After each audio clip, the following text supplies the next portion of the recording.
Welcome, everybody. Thank you for coming. My name is Ann Flynn, and I'm a member of the League of Women Voters of Diablo Valley, and I will be your moderator this afternoon. Thank you all for joining us. We are being videotaped by Contra Costa Television for later broadcast and posting online. The League of Women Voters of Diablo Valley is a co-sponsor of this candidate forum, along with the Asian Pacific Islander American Public Affairs Association of Tri-Valley, APAPA, and I probably will use APAPA in the rest of the program. Their mission is to promote Asian, Native Hawaiian, and Pacific Islander community through increased civic engagement like today. The purpose of this forum is to present to the community the candidates who are running for State Senate District 9. This district unites most of central Contra Costa, plus Castro Valley, San Lorenzo, San Leandro, Cherryland, Ashland in Alameda County. The League of Women Voters is a nonprofit, and it does not support any candidate or political party. The League is here as part of our key mission to educate and inform voters. And for full disclosure, I do live in this district, but I personally do not know or support either candidate. The League and our co-sponsor are recording this entire forum.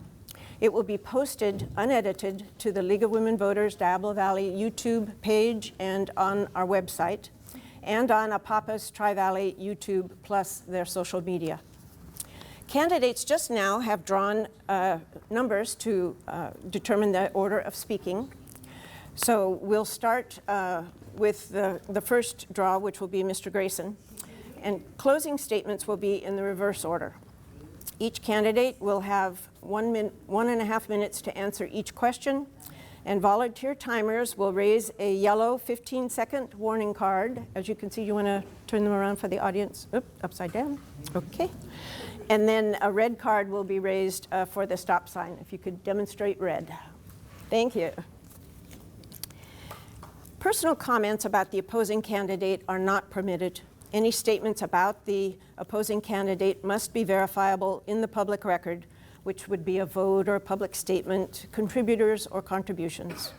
Each candidate is given the opportunity for 2 one-minute rebuttals during the program as granted by me, your moderator. These potential rebuttals are provided to correct any mis- or disinformation from the prior speaker. A few reminders for our audience.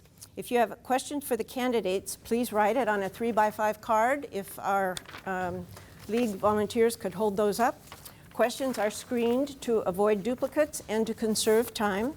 Therefore, a question may be a synthesis of like topics.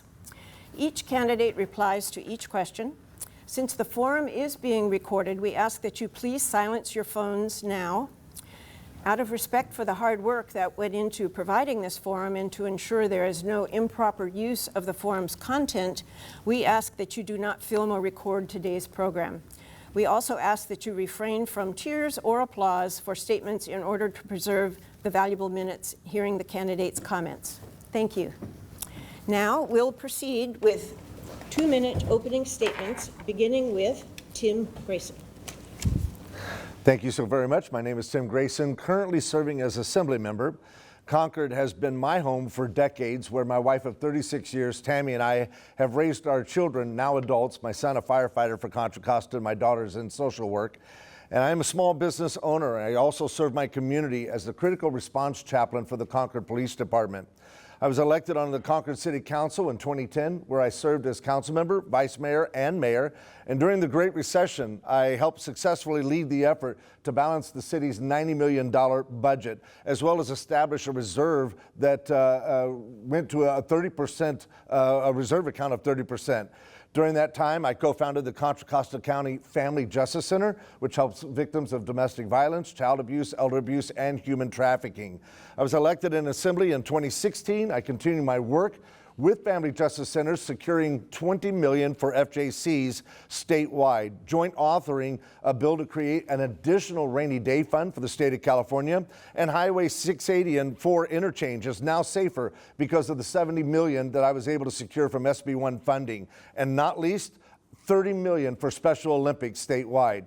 Over the past 8 years, I have secured hundreds of millions of dollars for the district that I represent, proudly carrying a bill this year in partnership and sponsored by CalAsian to make sure that we transition to a low carbon economy that is equitable and inclusive for California's diverse small businesses. I bring 14 years of experience that ranges from local government to state government. I know what it's like to run a nonprofit, run a small business, assist those in community who are in crisis, and serve the community as an elected official. I strive to maintain balanced approach, hearing all sides of the issue. I've been recognized as a housing champion by advocacy groups, a clean air legislator by the Bay Area Quality Board, as well as a recognized leader and legislator by many other organizations. Thank you. Thank you very much, Mr. Grayson. Now, Marisol Rubio. Thank you. I'm running for state senate because we need our community needs a dedicated, results-oriented, transparent leader who understands firsthand our challenges and how to fix them. As a single mother who raised a cancer survivor with lifelong disabilities, I learned to turn adversity into opportunity for positive change. I have a BA in molecular cell biology from UC Berkeley and served on the Dublin-San Ramon Services Districts, focusing on green infrastructure.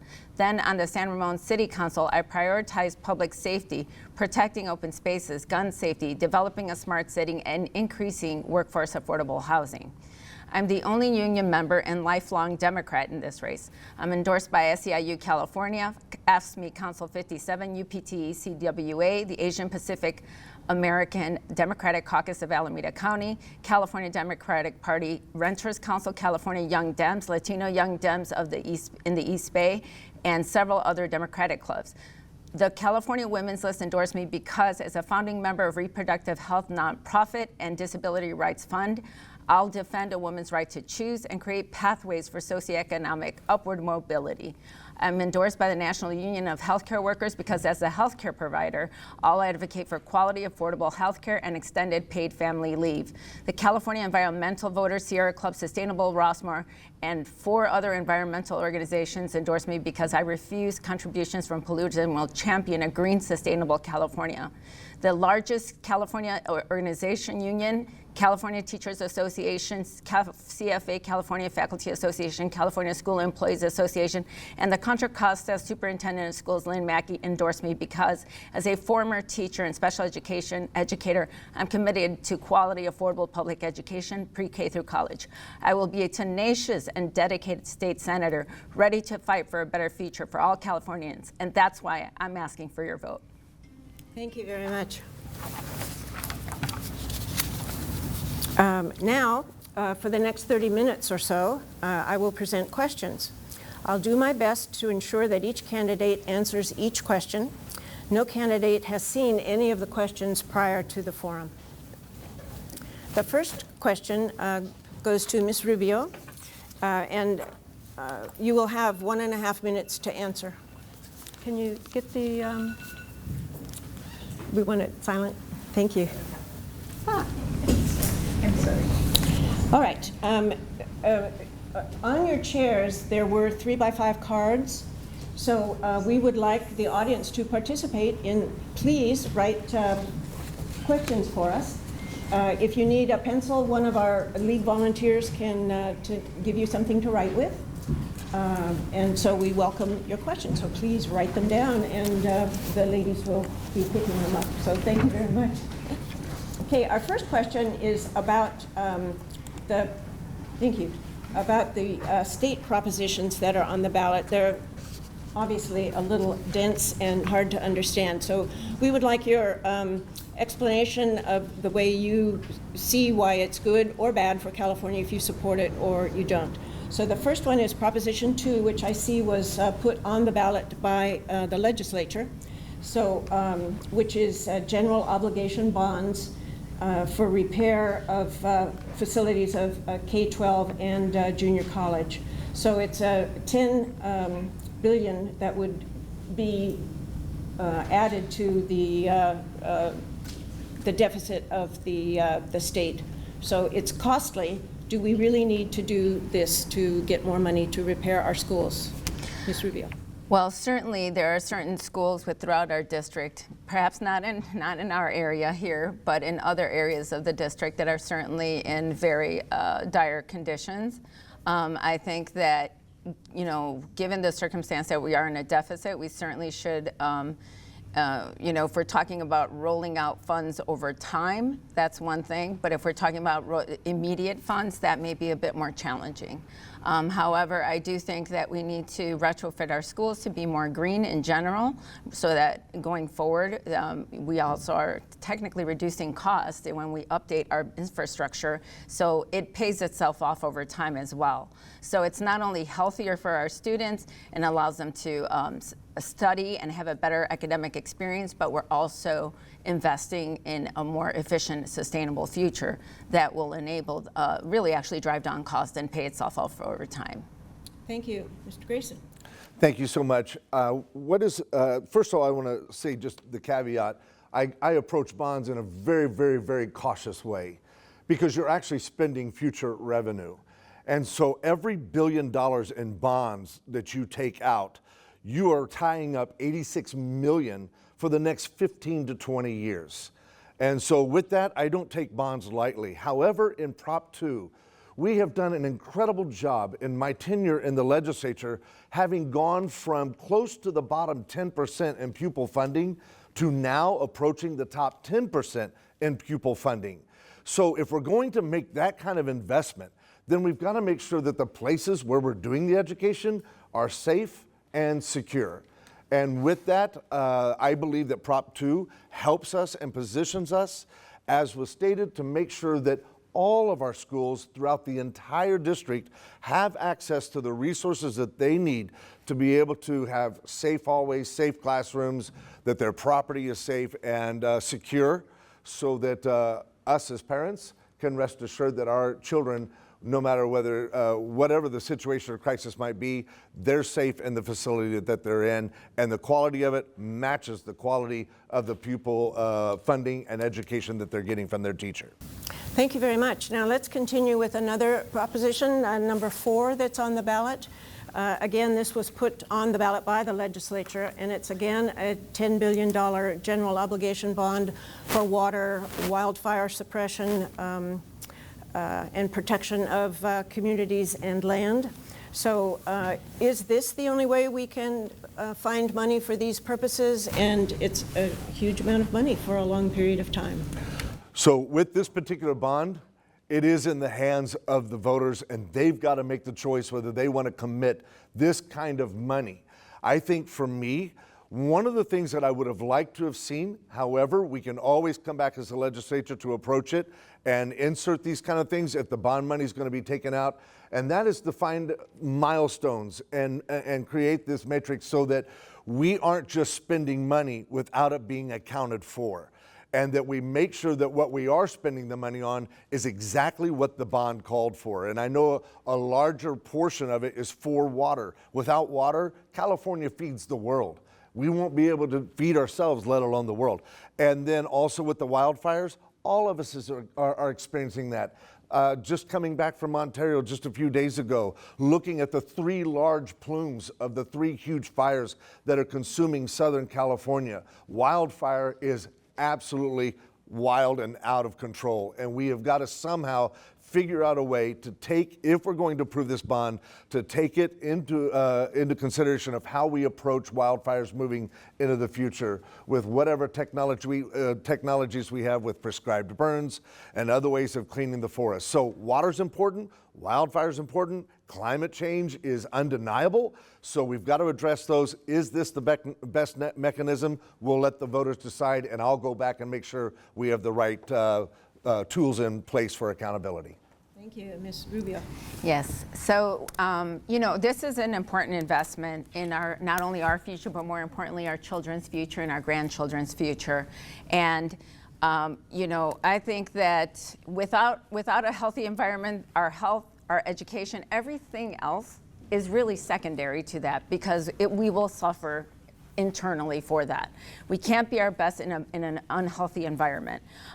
Water, having served on the water district for the Dublin San Ramon Services District, I can tell you we were very afraid of going into a 4th year of drought.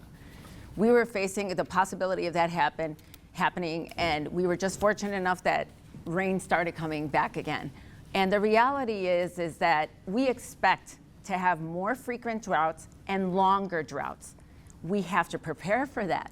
I would hate to see Californians find themselves without access to water. That would be a serious problem. And when we talk about wildfire suppression, everybody's feeling the pinch when it comes to those insurance rates going up. One big part of that is climate change. Those wildfires are driving up costs. So we absolutely have to address that. If everything works in a very sort of symbiotic way, when we don't do something over here, we pay for it elsewhere. So this is essential in order for us to be able to have a habitable planet and control cost at every. Thank you very much. Now, a little change of pace. Ms. Rubio, if you could answer this one first. What are your top 3 priorities if you are elected? Well, for one issue, as mentioned in my introduction, is environmental issues, because as I mentioned, without a healthy, environment, I'm the only candidate in this race endorsed by multiple environmental organizations, and that's because I do not take money from fossil fuel industries or any polluters. There's a reason that I do that, and that's because I want to represent Californians fairly and transparently. I want to fight for you, our children. The most important thing, I have a daughter who has cancer, possibly from us living near a power substation. And these are things that for me are very personal. And I don't want to see it happen to another Californian, another child in our community. The other thing is healthcare. Healthcare has become very timely. It takes really long wait. There's extremely long wait times, very costly and inaccessible for many people. We need to incentivize bringing more nurses and doctors into the healthcare field. We need to continue to work to find ways to make healthcare accessible to everyone. We save money and avoid cost shifting that happens oftentimes in hospitals when someone is uninsured and walks in through the emergency room. The third issue is education, because the way we close socioeconomic inequities begins with quality, affordable education, pre-K through college. We have to make sure we invest in every child, because that benefits society as a whole. Thank you very much. We've had a number of questions about youth, so we'll switch to youth. So if you would answer this one first. I'm combining a number of questions. I'm sorry, I didn't get to you. Do I get to answer the? Oh, yes, of course. I was so excited about my priorities. Okay. What are your top 3 priorities? Well, so first of all, affordability is hitting every single person and every household. And so affordability in housing and addressing the unhoused. Just personally, I don't want to have to get on an airplane one day to go visit my grandchildren, because my children couldn't afford to live where my wife and I have raised them. And I'm sure you share that same sentiment. Along with housing, which is a top priority of mine and has been in the 8 years that I've been in the legislature, public safety is also important.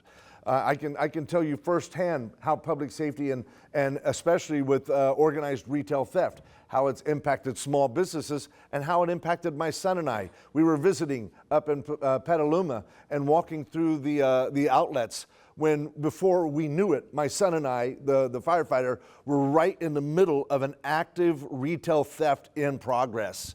We were able, not by choice, we didn't chase anybody down, but they literally ran into us. We were able to detain them and recover $18,000 in merchandise for that store. So we know the impact of that. And then also with affordability and the housing, with the public safety, climate change is very important. The reason why it's very important is because I think it's a false choice to choose between environmental justice and economic justice. And I think we can have and save the jobs as we transition from fossil fuel to green and clean energy. And that's been the efforts I've been working hard at, is preserving those jobs. Thank you very much. Now you get to answer the next question first. So about youth, what are your ideas for underprivileged children in the state of California? What kinds of programs do you think we can adopt to help underprivileged kids, foster kids, mental health challenges for children. There's a lot of things that impact youth. First of all, when it comes to youth, and you just mentioned something about foster, been very, very supportive of the policies that we have passed to provide protection for our foster youth, as well as resources for our foster youth. Also, our incarcerated youth, being able to provide the mental health services that aren't so readily available, as well as the protections for them that are in incarceration, and the fact that they should still have access to education. Speaking of education in our youth, I carried a bill a few years ago, one of the first bills that I had signed by the governor, that made sure that our young people graduating from our high schools here in California are priority in the UC system, because there for a while they were looking toward out-of-state students who were more profitable for their system, and they were ignoring our kids, and we're the ones paying the tax dollars for that school system. So it was signed by the governor, and our California young people are now prioritized over the more profitable for our UC systems. Early childhood education. For every dollar we spend in early childhood education, we save $5 more down the road in social services. So education, access to protection, and making sure that our children that graduate have access to our school systems for higher education. Thank you. Ms. Rubio? Yes, thank you for that question. It's very near and dear to my heart as someone who was raised by a single mom who was an immigrant to this country, and was just out of pure fortune and luck, was able to get a college scholarship to go to school and eventually become a teacher for over 30 years. I had my first job at 12 years old, and I can tell you that it is extremely difficult to try to be a child when you have so many serious life demands going on. And it was very difficult, and we pay a price. We may not see it externally, but we pay internally a price. And so we have to work collaboratively with schools. We have to make sure that they have adequate support services. Some of our districts only have a counselor there twice a week for over 600 students. There is no way possible that they're getting the adequate type of support they need. So when we talk about crime and we talk about all these other things, we have to start by preventing crime in the first place. So we need adequate support mental health services, academic support services to make sure every child is succeeding in the classroom. Right now, we don't have enough funding for schools to make sure that happens. And the other thing is making sure, yes, we have universal pre-K so that every child has a strong start in their education, and before and after school programs are very important. Every child has a dream. We need to foster those dreams and make sure they stay focused on that vision so that we don't lose them along the way. Thank you. We're good. We can have another question now? Okay, Ms. Rubio. How can youth have a bigger voice and be represented in the state legislative process? There are many policies that impact young people. So how do you think we could involve youth? Well, absolutely, we should be meeting with our youth. We should go to different school districts and give youth the opportunity to meet with their legislators and ask questions, just like we do with all of the adults. I personally, in my campaign, I have at least 12, I think, youth volunteers who are working on my campaign.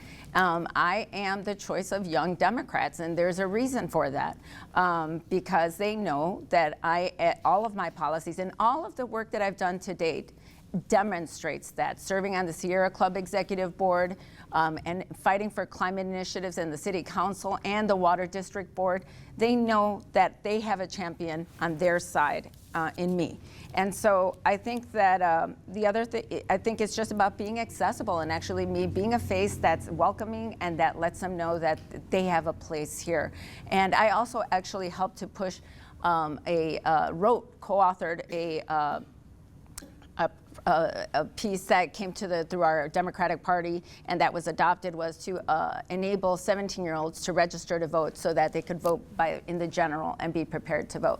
So we have to bring them into the political process so that they have more of a voice, because at the end of the day, the policies we're making more than anything is going to impact them than us. Thank you. Mr. Grayson. Thank you. Excited to be able to at least tell this crowd how that we have a school speaker series that we literally go to schools ranging from elementary all the way to high school, and speak to the students. We do a Q&A. They do a project prior to me getting there. We speak, we talk about civics, and then we do a answering question afterward, and that has been incredibly successful throughout the district. We also, in my office, sponsored and partnered with a nonprofit in Antioch to start up a youth leadership program for those young people in Antioch, and it has proven to be an incredible opportunity for young people to get involved in government, get involved in leadership, do their own mock councils, and to be able to make decisions, and then also have the opportunity to send an idea forward and carry a bill and put it on the governor's desk. With that, we have opportunities, as mentioned, the Young Dems, for them to get involved in that. And then something else that's really, really special, and that is the opportunity for any young person to be able to come and intern, whether it's during summer break or certain hours during the week in a school year, to be able to intern in the office, in the assembly member's office. And that proves to be an incredible experience that they get to go out and meet their public and their community in that capacity. Okay, thank you very much. There are a number of issues that we're facing today that are becoming more difficult than they used to be. So do you have action plans, solutions about anti-Asian hate messages that are coming around that we see these days? Is there anything that the state is working on or could help with? So one of the great tools that we have on the state level are caucuses. So we have the Latino caucus, we have the Black caucus, and we have the Asian caucus and other caucuses as well. So we lean heavily upon them to be able to bring us as a legislature their ideas. For instance, I'll give you an example. The Black caucus, because of restorative justice and criminal justice reform, and because of the conversations of reparations and other issues, they got together over this past year and came up with a package. And from that, they're able to present it to the entire legislature and the Democratic caucus. It's where we take those advisements, follow the lead of that. And I'm happy to say we've had some great leadership amongst those members in the Asian caucus, such as Assemblymember Evan Lowe, who has brought forth really good legislation that I'm happy to say have been very, very supportive of each and every one of them.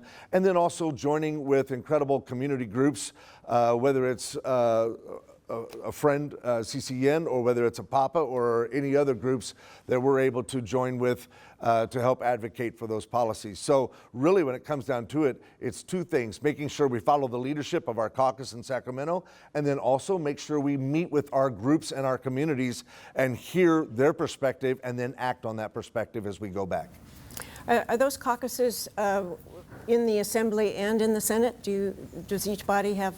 Yes, those caucuses exist in them, and you can find them on the website for the Capitol.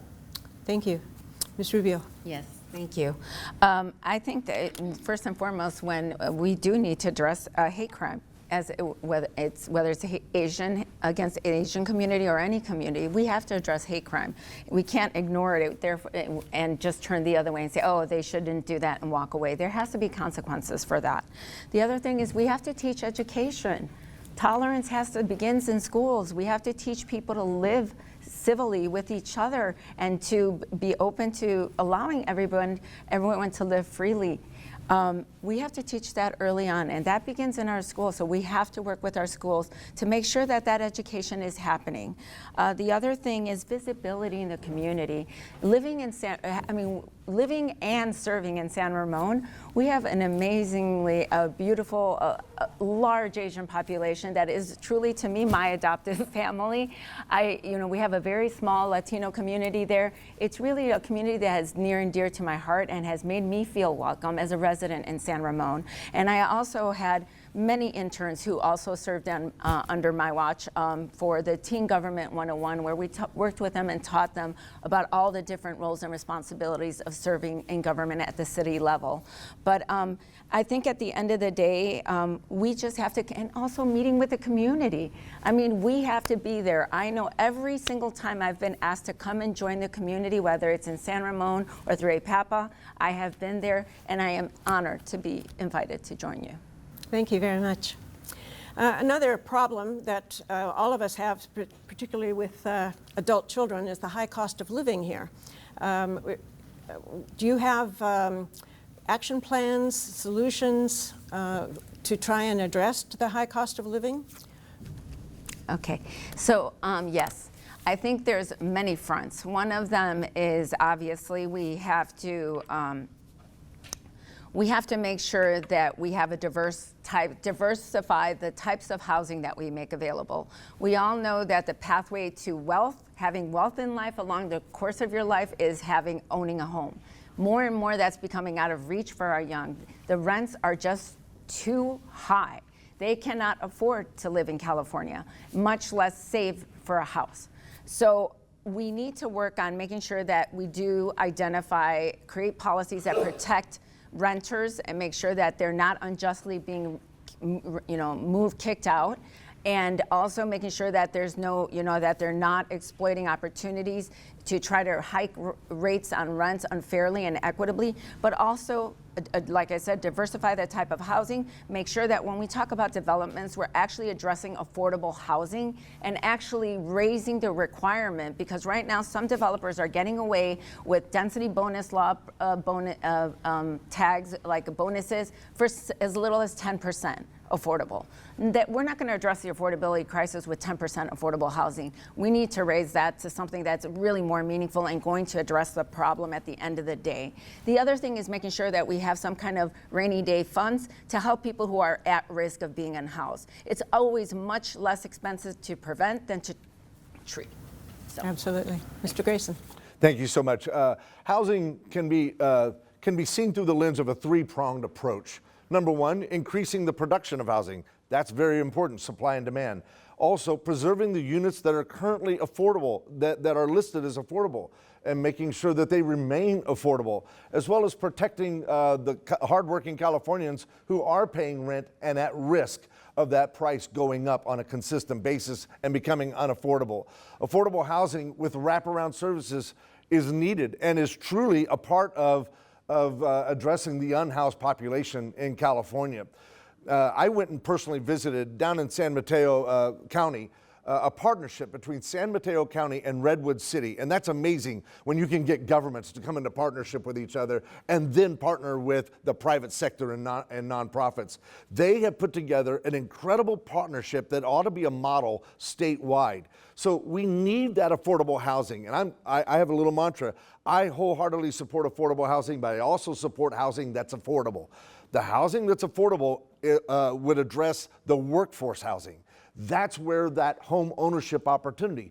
But the demand is so great and the supply is so little that we've not been able to keep up with upward mobility. So people own their homes longer, and getting into a starter home is much, much harder, is what's making it unaffordable. So back to the three-pronged approach, making sure we have enough housing, we protect affordable housing, and the last one. Well, to continue on with this subject, how would you work with local jurisdictions on creating new housing? How does the state work with the locals? So I'll give you a fine example.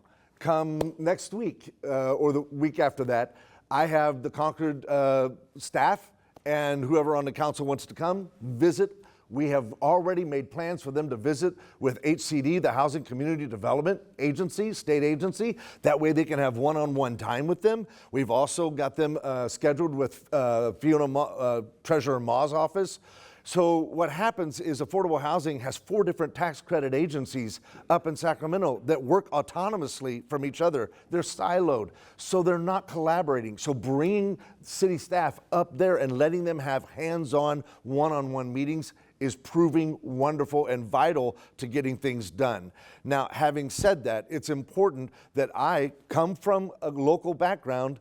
Since 2010 to 2016 on city council. I know what it's like to stand on one side of the planning table because I was a council member, but I also own Grayson Construction. I know what it's like to stand on the other side and pull a permit. So taking that knowledge and that experience, working between the state and the cities, we're able to get the groups together with developers to make sure we have the right recipe to build more housing. Thank you. Ms. Rubio. Yes, so I mean, So we have to work with, obviously, we have to work with all stakeholders. We have to work with the developers, we have to work with the cities, we have to work with identify streams of funds, because we cannot build enough affordable housing without actually having the funds to do it.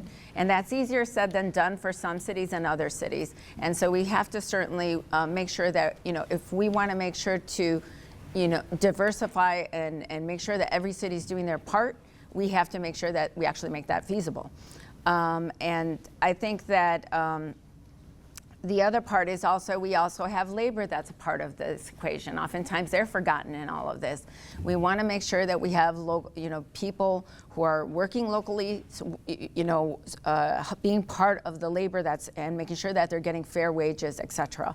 But at the end of the day, I think that raising the percentage is really important. I know there was a bill that was co-authored recently, and it was basically on giving DBL benefits, but you could build as little as 10%. That is not a good deal. We need to build, and the reality is we also have to focus on mixed and infill development. In addition, it's not just building more housing, because that sort of supply and demand type of model does not work in California. We've seen it. We've been building a lot, but we haven't seen the results we expected. Thank you. California is a bit unusual of a state. How important is it for us to work across the aisle with colleagues of the opposite party? Ms. Rubio.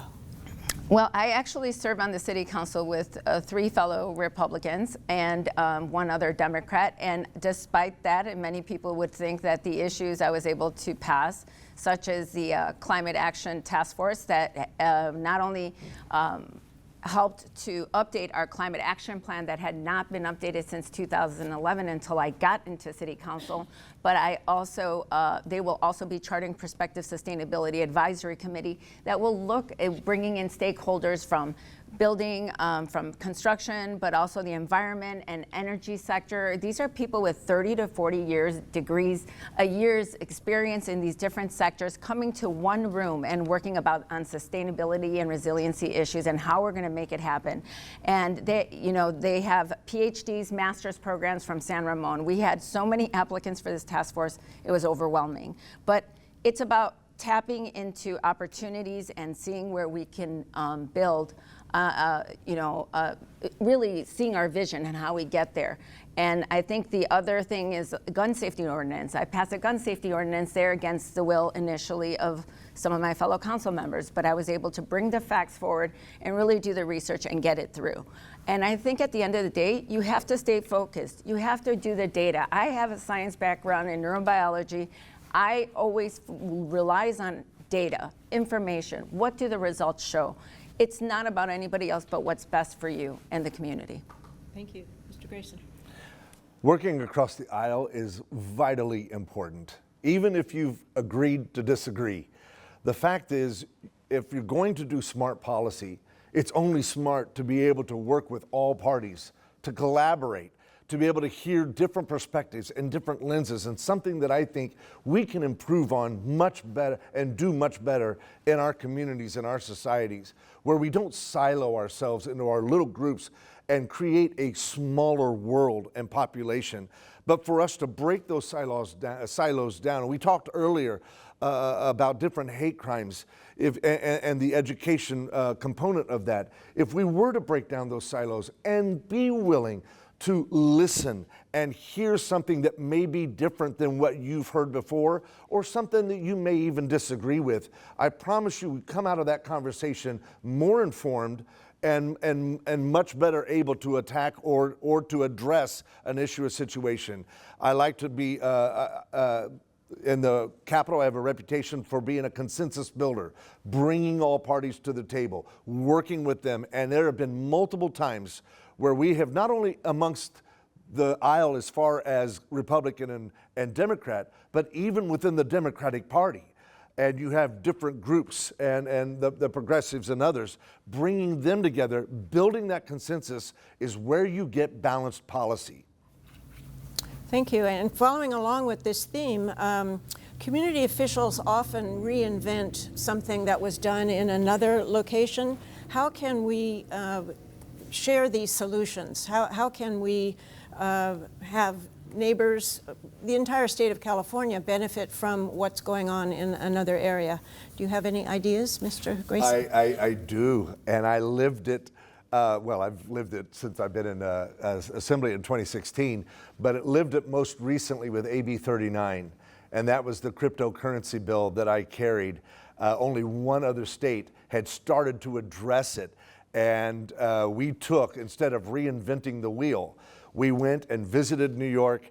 We listened to them and their ideas, but then we also had meetings with the folks that were impacted by the actions of New York. And we took their little wheel and we improved it and turned it into a mighty strong wheel that became global. And I would like to say that California's policies on cryptocurrency at AB 39 became a global template to be able to deal with that issue. So being able to take other jurisdictions and other states, and even in some cases other countries, their ideas, bring it back to California, and don't just push it through in some template form, but customize it too, because one size doesn't fit all. And I took a housing tour, 22 nights on the road from Chico to San Diego, working and listening to different groups on housing, from planners to advocacy groups to builders to labor. And from that, we were able to come back and know that what works in Fresno doesn't work in San Francisco, and what is up in Chico doesn't work in San Diego. We're able to customize those policies to make it work for everybody. Thank you. Ms. Rubio. So absolutely, I think we always, it's part of doing your due diligence. Before you begin anything, you may have a great idea, but how do you build it? You have to do your research. You have to look around and who's been successful, what things have failed, and before you even start putting pen on paper. Once you've done that, what I did for San Ramon, for the task force that's now working on a future prospective sustainability advisory committee, is I reached out to Lafayette, that had for 2 decades a sustainability committee that has flourished and functioned very well. I met with their fellow council member as well as a former mayor there, and they came actually to San Ramon to also serve as a testament to how essential and functional and important their role has been from this committee in their city. In San Ramon, we were the first city to have the 988 mental health response with the police department and the county mental health officials.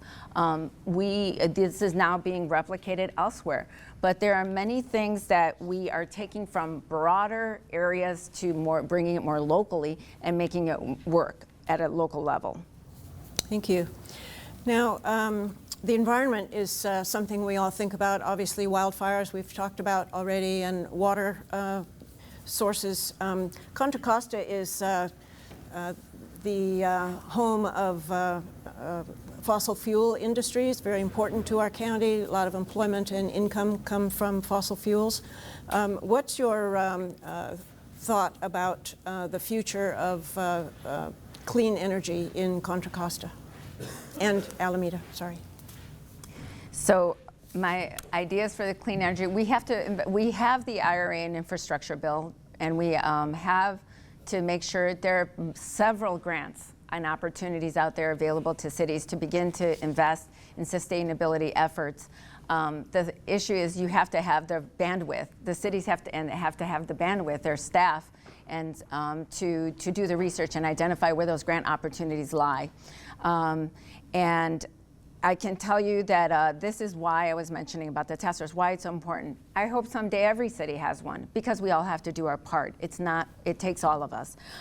The other thing is, we also, in terms of infrastructure, we obviously have to make sure that, gas stations are replaced by charging stations, that, the fossil fuel industry has been talking about hydrogen being an alternative.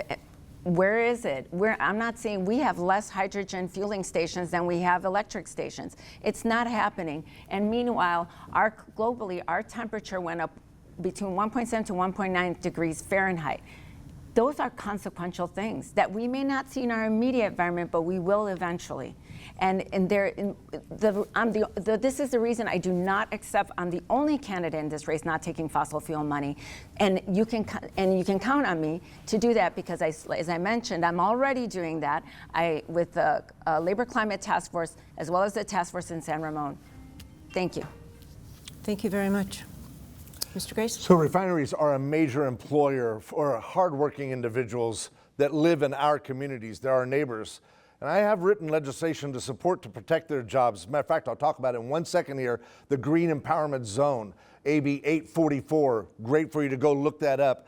However, I do recognize we have the 5 Northern California refineries all in our area. And I recognize that we do have some bad actors that need to be held accountable, which is why I voted to increase penalties on those bad actors that release toxic air pollutants into the air we breathe. I also was a part of or responsible for the $100 million secured for fence line monitoring within our area, which is why I was a clean air policy leader by the Bay Area Air Quality Board. With that, I do go back to that phrase I said earlier about not having to choose between economic justice and environmental justice. That was the impetus for me designing the Green Empowerment Zone. The whole purpose of the Green Empowerment Zone is to bring our local electeds together so they can have the resources to reach out for grants. That board has been operating since the beginning of the year. We have made great strides. We are bringing in green energy and clean energy. Lawrence Livermore Lab, I hope I'm not releasing anything, just got a huge federal grant because of the Green Empowerment Zone right here. It brings federal, state, and local resources together to make sure we transition from fossil fuel to green and clean technology and energy, solar, wind, and battery storage. Thank you. Now, I'm afraid that our time is running on here, and now this will be the last question. If I didn't ask the question that you wrote, or if I combined questions, the candidates have indicated they can stay a little while afterwards. You can ask a direct question of the candidates themselves. So, for your last question, Mr. Grayson, what do you want your legacy to be? My legacy to be a legislator that was known to hear all sides, that I had an open office, that I did not close out people even if I disagreed with them. My legacy is to be able to know that I was strong in consumer protections, serving as the chair of banking and finance in the Assembly for the past several years.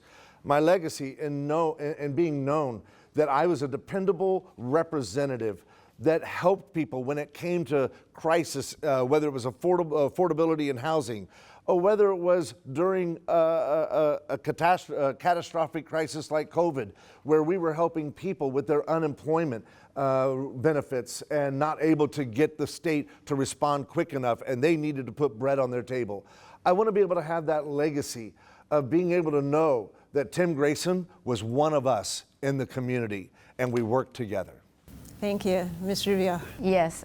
So I think first and foremost, I just, as somebody who grew up with a single parent and someone who raised a child with lifelong disabilities and is a brain cancer survivor who had to go against doctors who were recommending hospice care, and I actually chose my daughter's chemotherapy. That was her life-saving treatment, and the reason she's sitting right here with us today, and the reason she's going to college and able to succeed in a double major when they were telling her when she graduated from high school that she should settle for vocational training. Nothing wrong with it, but that's not what she wanted. And so I am a survivor.